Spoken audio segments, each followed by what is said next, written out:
హరే కృష్ణ.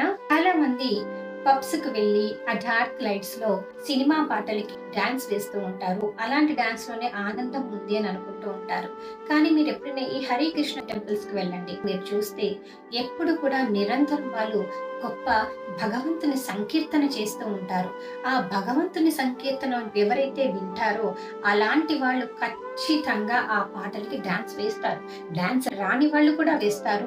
ఎవరైతే వృద్ధులు ఉంటారో కనీసం వాళ్ళు లేచి డాన్స్ వేయలేరు, కానీ వాళ్ళ చేతులు కాళ్ళు కూడా ఆడిస్తారనమాట. అంటే ఆ సంకీర్తనకి అంత పవర్ ఉందన్నమాట. అలాంటివి వింటారో, అలాంటి వాటికి డాన్స్ వేస్తూ ఉంటారో ఏమవుతుంది అని అంటే, ఎందుకంటే భగవంతుడి కలియుగంలో ఉండేది నామరూపం అంటే సంకీర్తన రూపంలోనే కాబట్టి మనలో ఆ దివ్య చేష్ట శక్తి ప్రవేశించి మనము ఈ పబ్స్ లోకి వెళ్ళి ఎన్నో వేలు వేలు ఖర్చు పెట్టుకుంటూ పొందుతున్న దివ్యాంతాన్ని మీరు చాలా ఫ్రీగా టెంపుల్స్ కి మీరు సండే వెళ్ళారు అని అంటే, ఈ సంకీర్తనలో మీరు పాల్గొంటే ఈ పబ్స్ కు వెళ్ళడం అనేది మానేస్తారు.